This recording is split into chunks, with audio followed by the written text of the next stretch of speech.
It's Tuesday, November 7th. I'm your host, Sarah Beal. On today's show, we will meet Officer Therese Gallant. She's the Consumer Affairs Officer with the Barnstable Police Department, and she will tell us about the work she does with the Consumer Affairs Division. We will also meet artist Betsy Payne Cook. Betsy is a plein air artist, and her work, along with her students, is on display now right here at Town Hall as part of the Artwork on Loan program. But first, let's get a look at today's top headlines. Election day is here. All even-numbered precincts will have town councilor elections, and all precincts will be voting seats on school committee and housing authority, as well as town clerk. There are also 2 questions. Polls open this morning at 7 a.m. in all 13 precincts and will close at 8 p.m. The Massachusetts Historical Commission recently awarded its 2017 Preservation Awards, and the town of Barnstable was included in this year's awards recipients.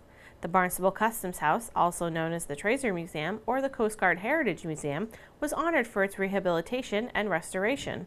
The building was originally constructed in 1855 and over the years has served many purposes. When the Cape Cod Canal was built in 1955, the Customs House first floor became a post office and the second floor was turned into a museum. In 2013, the town received matching funds for a rehab and restoration project.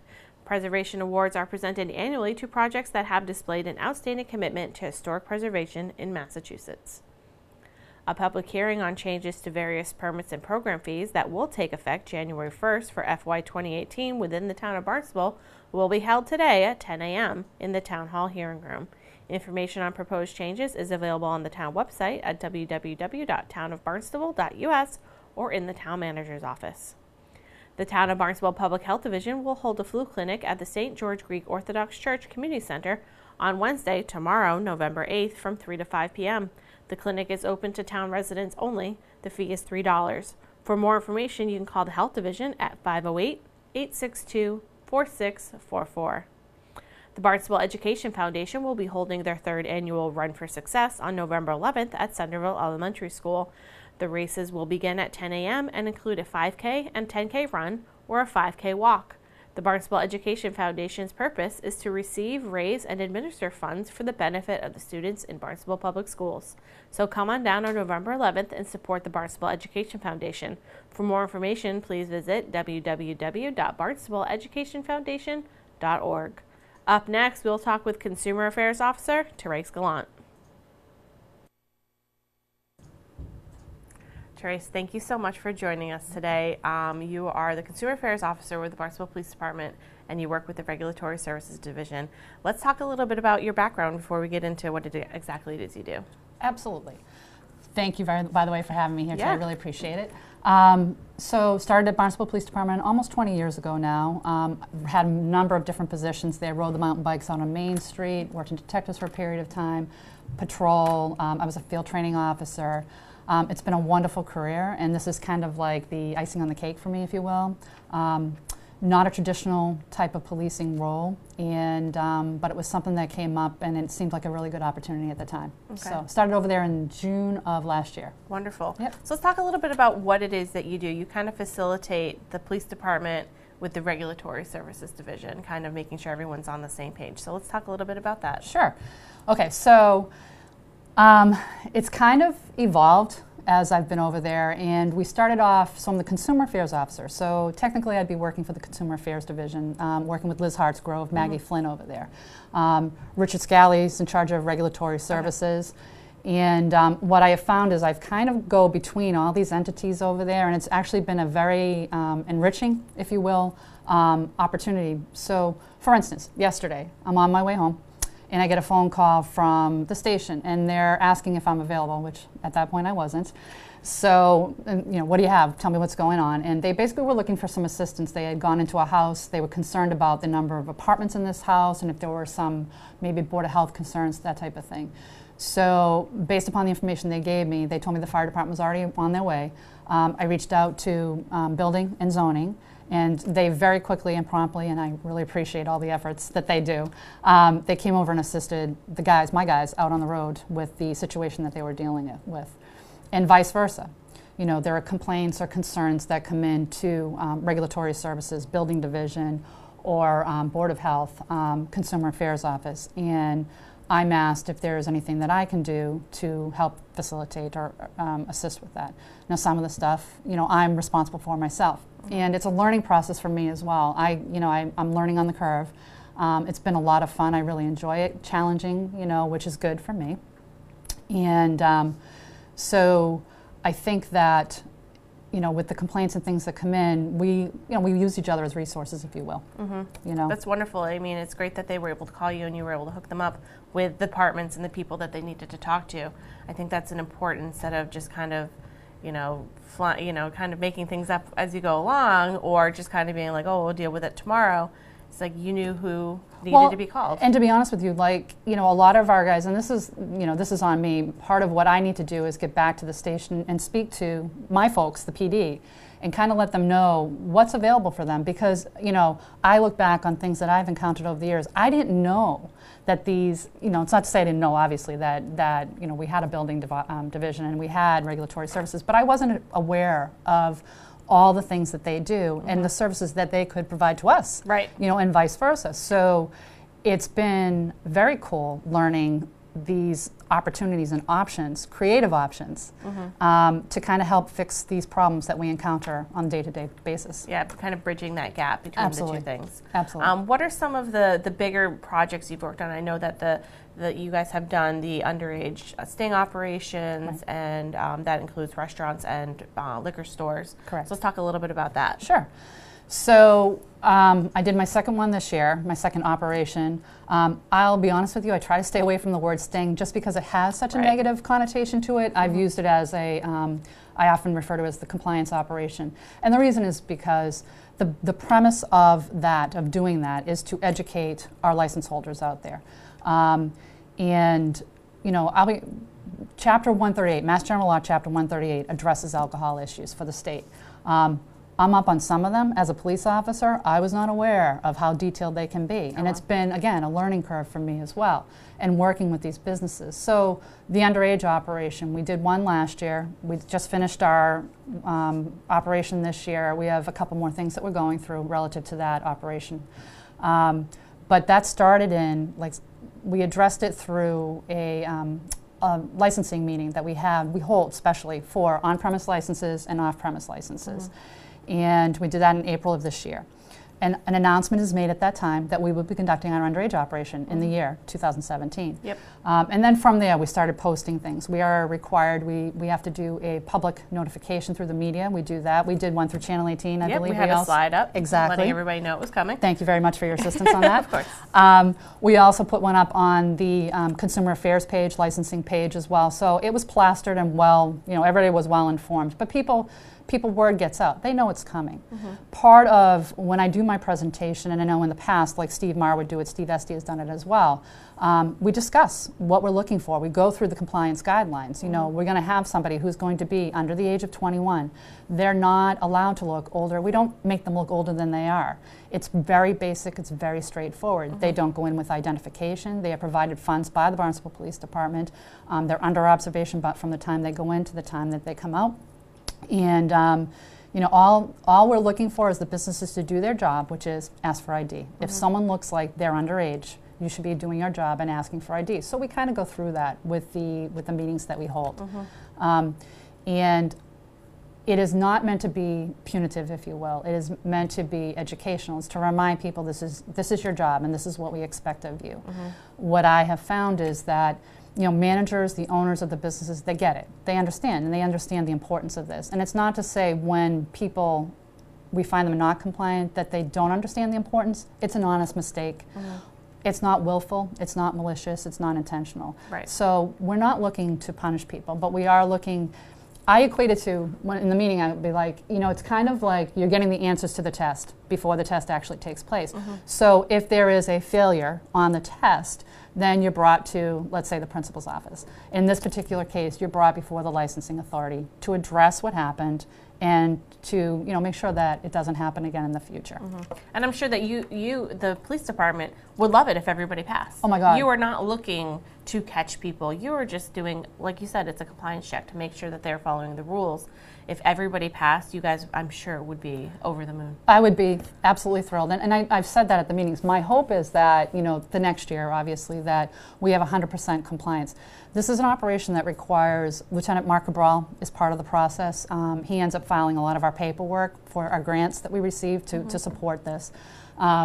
He assists me with, I mean, he's the driver, he's the overseer, you know, and then of course we have our underage operatives. So we used 2 girls this year. One was 20, one was 19. And you're right, I look at it as when the kid comes out and they've got change in hand, which means a transaction took place, I am bummed. Yeah. I really am. Because I have to go in and speak to somebody. And again, not willful, not malicious. And they're upset usually, and they're apologetic, you know, and they're concerned what's going to happen from here. And we try to alleviate those types of issues and those types of concern. You know, we speak to firm, you know what I mean, but we're not here to, you know, lay down the law, if you will. Right. You know, we want to make sure just that people remain compliant and that they're aware of their responsibilities and that we take it seriously. Yeah.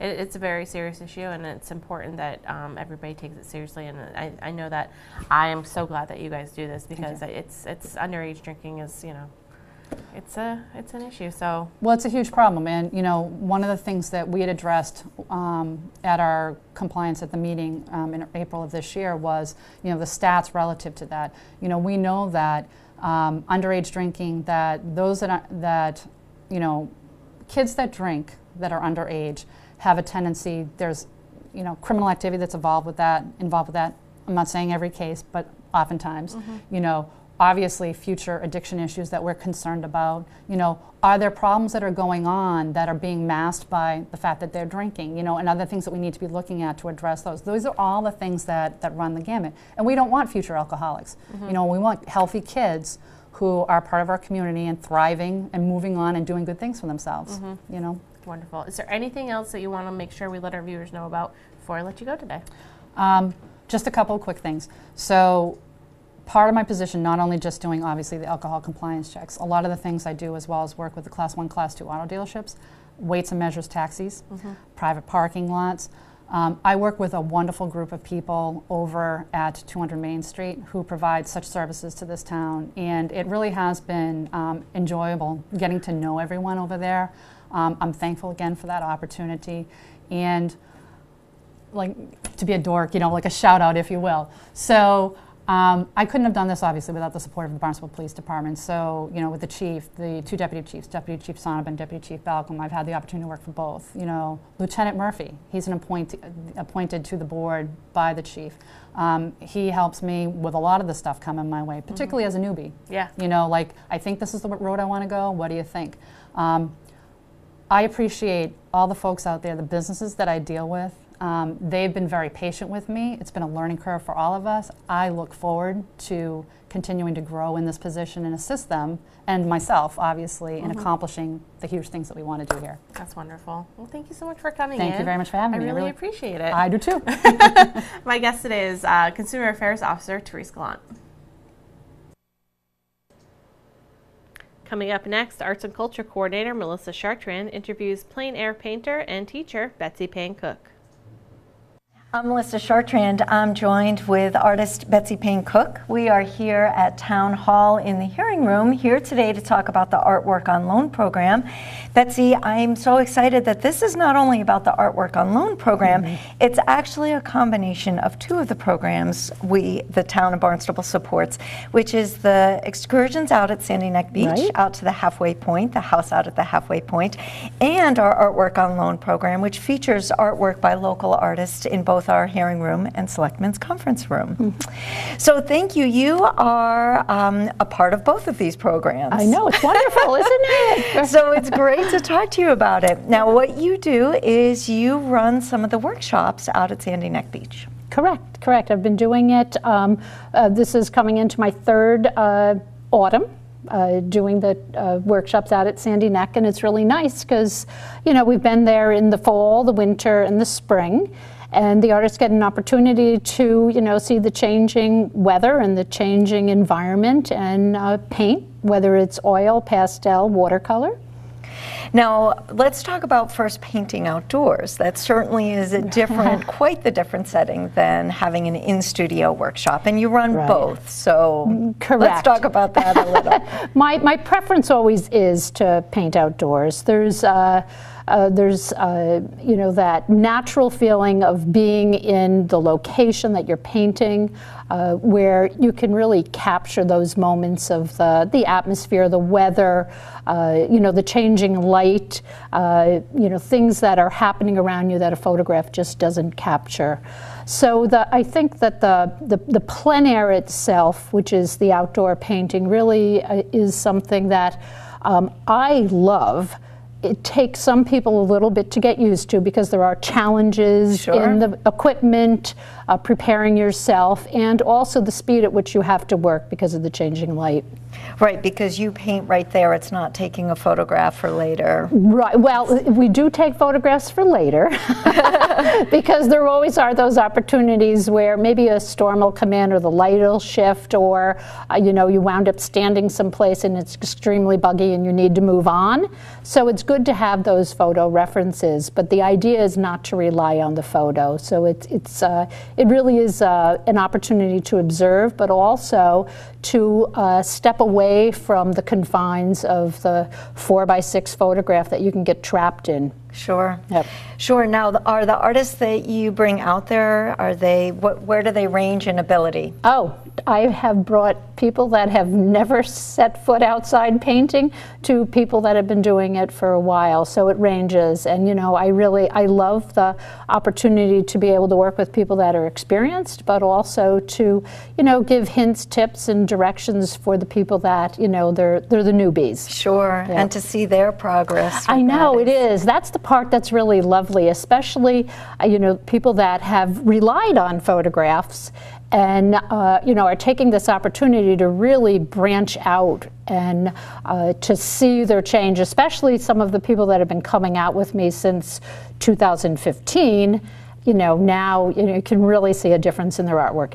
It's fabulous, fabulous. Yeah. Absolutely. Now, Betsy, you've done these workshops in this area, also I'm sure around the country and around the world. I know you've offered some plein air painting. What makes Sandy Neck Beach, what's different about this locale? Oh, you know, that's an excellent question. But you know what? I think it's the whole entire experience. Most of the time when you paint outdoors, you know, I mean, I have hiked into woods or traveled along paths, but for this, it's the whole adventure out. It's getting in the ranger's truck. It's going out on the beachside ocean. It's traveling through the dunes. It's hitting the rocky marsh-side path. And, you know, painting outdoors is supposed to be about the experience. Sure. Your painting should reflect how you feel about painting. And I think when you can really immerse yourself in the atmosphere, you know, that's what's special about Sandy Neck. You get out there, you know, it's not just, you know, opening your car door and shutting it. You've got this adventure out, you're out there, and it's the expanse of the marsh, it's the height of the dunes, it's the sky, it's seeing the storm that's off in the distance that never actually gets to you. It's really, it's remarkable. It's very poetic how you describe it. Very good. No, it's beautiful. And I think that sentiment's been echoed many times. Of course, we send lots of groups out to the halfway point. And it's meant for artists in all disciplines. So primarily we've had visual artists go, but we have had writers and even musicians for the very reason that you described. Yeah. You can see, I mean, really the hut that's there, really, to be able to sit in there if you're a writer. And I mean, I'm not a writer, but I can imagine that you're just bombarded with, you know, thoughts that just float through your head of, you know, what can just come out of that. It's beautiful and magical. And combined with that, now let's talk about the exhibit that's here through the end of November. You took a group, put a call out to many of the artists who have participated in your workshop. Let's talk about this group because some of them have never before, as you say, either painted or hung their work. So this is a very exciting exhibit. It is. You know, and I think it's that moment when an artist feels really comfortable about sharing their artwork in public also. And for people that have never shown their work, there are a few here, or people that have never actually painted outdoors to be able to say, you know, yes, I'm going to take a chance and I'm going to show it. And I think we've got a lovely selection of work. You know, it's really nice. The majority are pastels, but we do have one artist that did present some oils. Most were done on location. Some were finished back in their homes or studios, but it was the plein air moments that got it all going. Well, for our viewers, I want to let them know that we have a special artist reception on November 15th for the public to come from 4 to 6. They can meet the artist, they can see the work both here and in the Selectmen's Conference Room. And also to get more information on the particular workshops you offer, Betsy, we have your website, which is? It's very easy. It's my name, BetsyPayneCook.com. Wonderful. And of course at artsbarnstable.com you can get all the information on our Sandy Neck Beach Artist Excursion Program, the Artwork on Loan Program, and links to be able to find Betsy for the various programs you offer. Very good. Thanks so much for your time today. Thank you, Melissa. Thank you very much. For Betsy Payne Cook, I'm Melissa Chartrand, wishing you an artful day. Now let's take a look at our community calendar. Veterans Day is coming up, and there are 2 events we'd like you to be aware of. This year's Veterans Day Parade will take place on Friday, November 10th at 10 a.m. The parade will form next to the Town Hall building, extending back to the Village Green. The parade will step off promptly at 10 a.m. The parade will conclude at the Hyannis Village Green for the annual Barnstable Soldiers Veterans Day program. On Veterans Day, Saturday, November 11th, the first annual Barnstable Veterans Town Hall will be held from 10 a.m. to 1 p.m. in the Town Hall hearing room. The Town Hall will include 10-minute testimonies of 20 combat veterans. Please join this community event hosted by the Town of Barnstable and the Cape and Islands Veterans Outreach Center. Now let's take a look at this week's Board, Committee, and Commission schedule.